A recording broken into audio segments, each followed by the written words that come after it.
विनायक चतुर्थी व्रत की पौराणिक कथा के अनुसार एक बार भगवान शिव और माता पार्वती नर्मदा नदी के किनारे बैठे थे।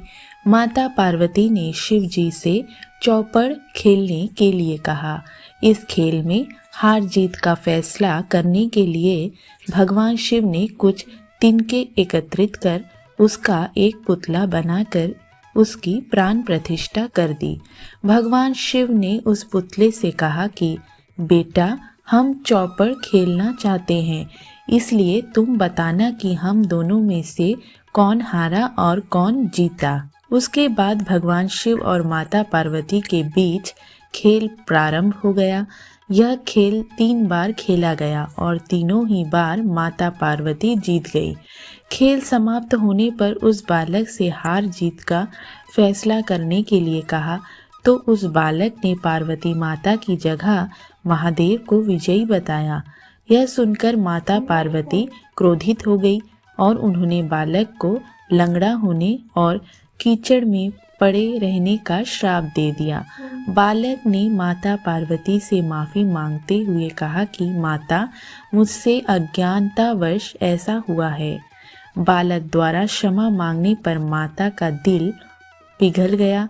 उन्होंने कहा, यहाँ गणेश पूजन के लिए नाग कन्याएं आएंगी, उनके कहे अनुसार गणेश व्रत करो, ऐसा करने से तुम्हारे कष्ट दूर होंगे। यह कहकर माता पार्वती चली गई। 1 वर्ष के बाद उस स्थान पर नाग कन्याएं आईं। नाग कन्याओं से भगवान गणेश के व्रत की विधि जानने के बाद बालक ने 21 दिन लगातार गणेश जी का व्रत किया, जिसके परिणाम स्वरूप गणेश जी प्रसन्न हुए। उन्होंने बालक को मनोवांछित फल मांगने के लिए कहा। बालक ने कहा, हे विनायक, मुझे इतनी शक्ति दीजिए कि मैं अपने पैरों से चलकर कैलाश पर्वत पर पहुंच सकूं।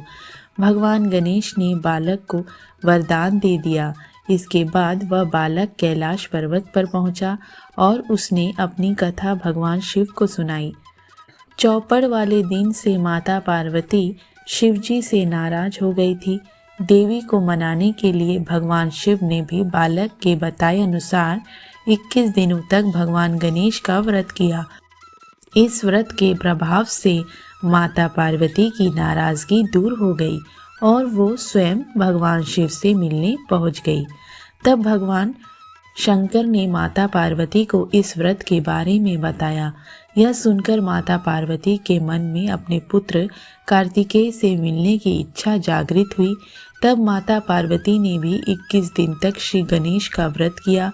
व्रत के 21वें दिन कार्तिकेय स्वयं पार्वती जी से मिलने चले आए। तभी से यह व्रत समस्त मनोकामनाओं की पूर्ति करने वाला व्रत माना जाता है।